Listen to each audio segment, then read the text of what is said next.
શું સમજો છો તમારી જાતને? આવ ડાબોડી આવ. ડાબોડીને તમે નથી. મારી ગયો. વિસાવદર આમ તો પોતાના રાજકારણને કારણે ખૂબ જ ચર્ચામાં આવતું હોય છે, પરંતુ હવે વિસાવદર નગરપાલિકાના ચીફ ઓફિસર અને ઉપપ્રમુખ વચ્ચે જોરદાર નાનકડી બાબતને લઈને ઝઘડો થયો છે.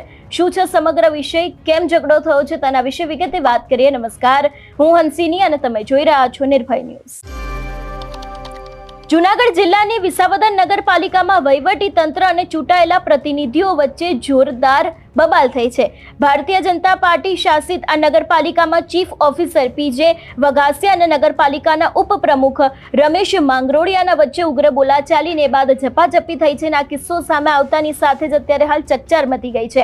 વાત કરવામાં આવે આ સમગ્ર વિષયને લઈને તો છેલ્લા કેટલાય સમયથી શહેરના વિકાસ કામોના આયોજન અને અમલીકરણ બાબતે અધિકારી અને પદ અધિકારીઓ વચ્ચે મતભેદો ચાલી રહ્યા હતા. આ મામલે રજૂઆત કરવા ગયેલા ઉપપ્રમુખ અને અન્ય સભ્યો સાથે ચીફ ઓફિસરની ચેમ્બરમાં ચર્ચા ચાલી રહી હતી, જે દરમિયાન મામલો બીચક્યો હતો. અને ખાસ કરીને અત્યારે હાલ એવી પણ વિગતો સામે આવી રહી છે કે શહેરના પ્રાથમિક પ્રશ્નોના નિકાલમાં વિલંબ થતો હોવાના આક્ષેપોની સાથે જે સભ્યો છે જે રજૂઆત કરવા પહોંચ્યા હતા એ લોકો રોષે ભરાયા હતા. અને બાદ ચીફ ઓફિસર અને જે પદ અધિકારી લોકો છે, જેટલા પણ ત્યાં લોકો તેમને રજૂઆત કરવા માટે પહોંચ્યા હતા, તે લોકોની વચ્ચે એક બબાલ થઈ હતી. ક્યાંક ને ક્યાંક મારામારીના પણ દ્રશ્યો સામે આવ્યા હતા. ઘટના બન્યા પછી અમારે અહીંયા મેડમ છે એમને ફોન કર્યો. એને કીધું કઈ વાંધો નહીં, તમે રજૂઆત આપી દો. એટલે મેં ગઈકાલે પત્ર દ્વારા અહીંયા પોલીસ સ્ટેશને જાણ કરી છે. એમાં પણ એ જ લખ્યું છે કે ઊંચા અવાજે આવી રીતે ગેરવર્તણૂક કરતા હતા. એટલે એ ગેરવર્તણૂક કરતા હતા એટલે એને તમે રોકો. આ રીતે અવારનવાર આવીને આ લોકો ગાળાગાળી કરે છે, અસભ્ય વર્તન કરે છે. તો આખો માહોલ એવો લાગે કે જાણે આ કોઈ આમ આપણે ક્યાં રહેતા હોય એવું લાગે. કોઈ સભ્યતા આખું વર્તણૂક ના દેખાય. એ તો ગવર્મેન્ટ ઓફિસ છે આ, તો એવું નહીં થવું. પણ રમેશભાઈ માંગરોળિયા અવારનવાર કહે છે કે અમારા પિતાશ્રીનું મિલકત છે, લોકો કાળું મારી દેશે. એટલે મેં એમને કીધું કે ના, એ તમારી સમજણમાં ભૂલ છે, આ કોઈની માલિકીની જગ્યા નથી. આ ગઈકાલે પણ આ ઉચ્ચારણ કીધું, અવારનવાર આ રીતે ઉચ્ચારણ કરે કે ગમે ત્યારે ઓફિસના તાળું મારી દઈશ, તમે શું કરી દેશો એમ. અને કેવીભાઈ નું પણ હંમેશા નાની વાતમાં એમની ખોટું કરવાની આદત, ખોટા બિલો મૂકવાની આદત, પણ એ હું નથી ચલાવતો એટલે એને મારી સામે વાંધો છે. એટલે બંને ત્યાં પોલીસમાં મારા અગેન્સ્ટમાં કીધું કે ભાઈ મનસ્વી વર્તણૂક કરે છે. ગઈકાલે બપોરે હું 1:15 વાગે નગરપાલિકા કામ સભા આવ્યો હતો. ત્યારે અમારા ઉપપ્રમુખ નગરપાલિકા શ્રી રમેશભાઈ માંગરોળિયા અમારા વિસાવદર નગરપાલિકાના મુકાદમ એટલે સફાઈ કર્મચારી ભરતભાઈ સાથે જોડે વાતચીત કરતા હતા કે ભાઈ તમે અમારા વિસ્તારમાં જે ભૂગર્ભ ગટરનું કામ શરૂ કર્યું છે, તે ભૂગર્ભ ગટરનું કામ તમે જ્યાં કરો છો અહીંયા 15 દિવસમાં નવો રોડ બનવાનો છે, જેનો ટેન્ડર બહાર પડી ગયો છે, વર્ક ઓર્ડર અપાઈ ગયો છે અને કોન્ટ્રાક્ટર બીજા વિસ્તારમાં કામ કરે છે, જ્યાં કામ પૂરું કરીને અહીંયા આવવાના છે. તમે આ ભૂગર્ભ ગટરનું કામ શું કામ કરો છો? તો કે ભાઈ અમને કામ ચલાવ કામ કરવાનું કીધું છે. તો કે કેને કીધું? કે વિશાલભાઈ પાંબરજી અમારા નગરપાલિકાના એન્જિનિયર છે, એના કહેવાથી હું કામ કરું છું. કેટલાનું કામ થાય? કે 40,000 થી 50,000 રૂપિયા. કે ભાઈ તકલાદી કામ કરવા માટે 10-15 દિવસ 40,000 થી 50,000 રૂપિયા નાખવા એટલે જનતા આપણને વેરો નથી આપતી, ટેક્સ આપણને એટલે નથી પડતા. આ લોકહિતના પૈસા છે, લોકહિતે વપરાવા જોઈએ. એ પૈસા યોગ્ય છે તો કે તમે વિશાલભાઈને વાતચીત કરી લો. એ નાના કર્મચારી બિચારા શું કહે? એટલે વિશાલભાઈની પાસે ગયા રમેશભાઈ માંગરોળિયા, મને કે તમે પણ જોડે ચાલો. હું ભેગો ગયો. વિશાલભાઈ ચીફ ઓફિસરની ચેમ્બરમાં બેઠા, ત્યાંથી રમેશભાઈ માંગરોળિયાને બહાર બોલાવ્યા. પૂછ્યું વિશાલભાઈ શું છે આ? એ રોડનું કામ મંજૂર થઈ ગયું છે, ત્યાં આપણે હું કામ અત્યારે ભૂગર્ભ ગટર 40-50 ખર્ચ કરીએ છીએ? કે મને ચીફ ઓફિસરે કીધું છે. એટલે રમેશભાઈ ચીફ ઓફિસર રજૂઆત કરવા ગયા. તો ચીફ ઓફિસર એકદમ ઉશ્કેરાઈ ગયા અને રમેશભાઈને જોરથી વાતો કરવા માંડ્યા. એટલે રમેશભાઈનો સ્વભાવ, પોતે હોદ્દેદાર છે, આજે ચૂંટાયેલા પાકના પ્રતિનિધિ છે, 3000 જનતાનો પ્રતિનિધિ છે અને અમારા નગરપાલિકાના હોદ્દેદાર છે. રમેશભાઈ કીધા હું શાંતિથી વાત કરું છું, તમે ઉગ્રતા કરો. મેં બેન ઉગ્રતા થઈ ગઈ. હું તો શાંત પાડવા ગયો. સાહેબ તમે તો શાંત રાખો. તો મારી પણ ઉગ્ર થઈ ગયા અને કટર જેવો હથિયાર જેમાં બંને તરફ ધાર હોય ઉગામવા મારી પ્રયત્ન કર્યો હતો. તું બલમાં કે તને મારી નાખું.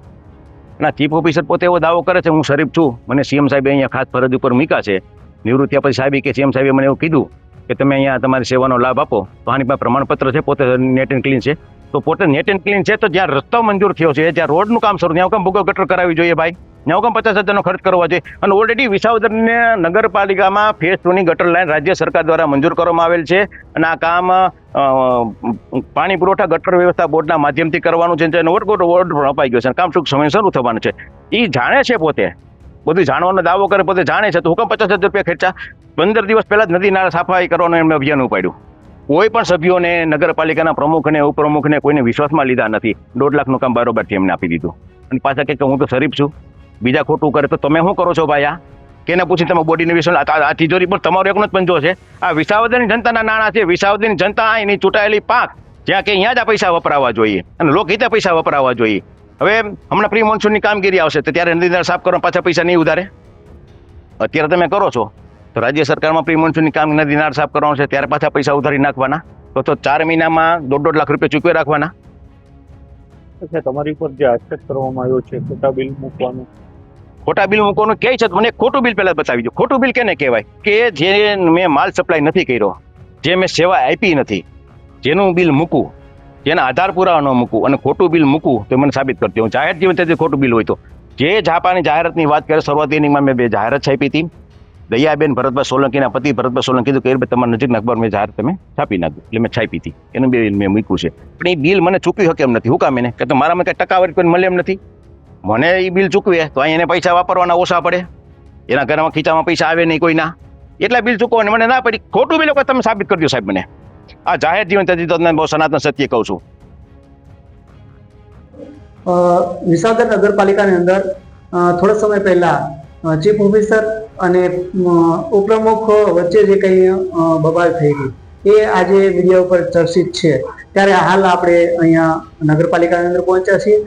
જોઈએ કે આ બાબતમાં શું મેટર હતી. નમસ્કાર સર. નમસ્તે. આપનું નામ શું? મારું નામ પ્રકાશભાઈ જયરામભાઈ વઘાસિયા છે. હું ચીફ ઓફિસર તરીકે ફરજ બજાવું છું. સાહેબ, જે બનાવ હતો તેમાં શું મેટર શું હતી? ગઈકાલે બપોરના 1 વાગ્યાની આસપાસ અમારા ઉપપ્રમુખ શ્રી રમેશભાઈ બાંગરોળિયા અહીંયા આવ્યા ઓફિસમાં અને ઊંચા અવાજે ગાળો બોલતા હતા. એટલે મેં ચીફ ઓફિસરના નાતે એમને રોક્યા. અહીંયા આગળ લોબીમાં જ ગાળો બોલતા હતા.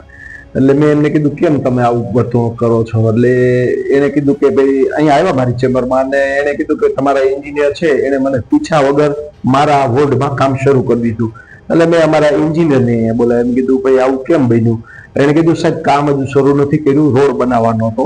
આપણે હજુ રોડ બનાવે પહેલા ગટર રિપેર કરવાની છે, ખાલી ગટરનું રિપેરિંગ કામ શરૂ કર્યું છે. રોડ ચાલુ કરશું એટલે આપણે ઉપપ્રમુખશ્રીને બોલાવવાના છે, કારણ કે એમને એ લોકોને ફોટાને એવું પાડવું હોય લોકોમાં પ્રસિદ્ધિ માટે. એવું કાંઈ વાંધો નહીં, એમનો જોબ છે. પણ આપણે હવેથી કોઈ પણ કામ શરૂ કરીએ એટલે દરેક જે તે વોર્ડના સભ્યો હોય એમને બોલાવીને શરૂ કરવાનું. એટલે એ ઘટના હતી. બીજી ઘટના એવી હતી કે રમેશભાઈ માંગોળિયા જે ઉપપ્રમુખ છે એ હમણાં ઘણા દિવસથી અહીંયા ઓફિસે આવે એટલે એનો સ્વભાવ મુજબ એ અવારનવાર ઊંચા અવાજે બોલવું, ગાળાગાળી કરવી એ એક સહજ બની ગયેલું. તો અમે થોડાક ટેવાઈ પણ ગયા હતા કે એમનો સ્વભાવ છે, અમે કઈ બહુ ધ્યાને લેતા નતા. હવે એની 2-3 માગણી એવી હતી કે જે મારાથી પૂરી થાય એવી નથી. સાહેબ, આપણે એ લોકોનો એવો આક્ષેપ છે કે આપણે જે નદી નાળા સાફ કરવા માટેનું એક ટેન્ડર છે એ પ્રમુખ ઉપપ્રમુખ કે કોઈ પણ કયા વગર એ ટેન્ડર પાસ કર્યો હતો, એ કામ ચાલુ કરાવી દીધું. આ બાબતમાં આપ શું કહેવા માંગો? ના, એવું કઈ ઘટના બની નથી. કોઈ પણ ટેન્ડર હોય તો એ ઓનલાઈન હોય અથવા 5 લાખથી નીચે હોય તો ઓફલાઈન હોય અને કોઈ નાનું કામ હોય તો પણ એના વાર્ષિક ભાવ માંગીને આવે ને કરવામાં આવે છે. એ વાત નથી સાચી.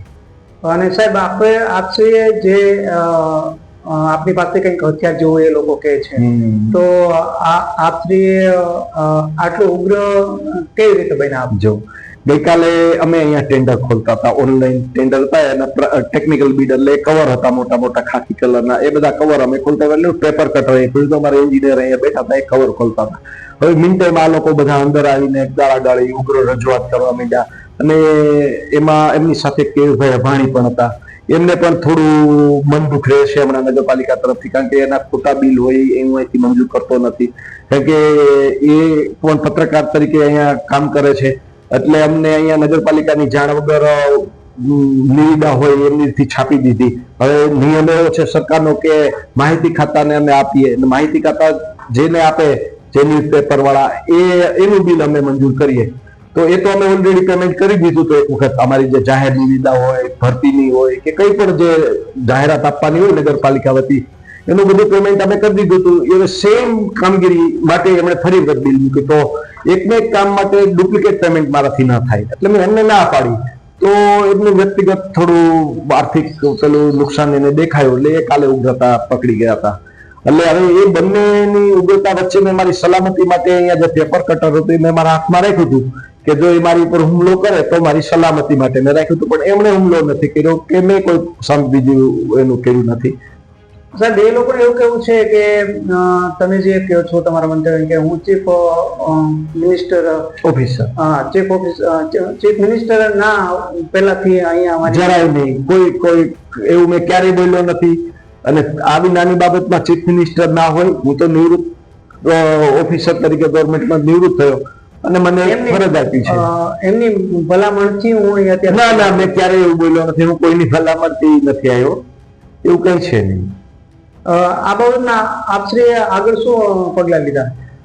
કઈ નહીં, મને ખ્યાલ જ છે એના સ્વભાવ એવા છે, તેમ છતાંય એક કાયદાની રૂએ અહીંયા આવીને ગાળો બોલતા હોય, માહોલ ખરાબ કરતા હોય, તો એઝ એ ચીફ ઓફિસર મારે એમને ટકોર કરવાની હતી, ટકોર કરી અને પોલીસને જાણ કરી કે હવે ફરી વખત આવું ન બને એના માટે થોડી અમને હેલ્પ કરજો, તકેદારી રાખજો. બાકી તો એમના અંગત સ્વાર્થ આપણે ન પૂરા કરી શકીએ, એટલે અવારનવાર એ અહીં આવીને આવી માથાકૂટ કરતા હોય છે, એનો સ્વભાવ છે. જોયું મિત્રો, આપણે જે આ પ્રકરણ ચર્ચામાં આવ્યું છે એના વિશે આપણે માહિતી મેળવી.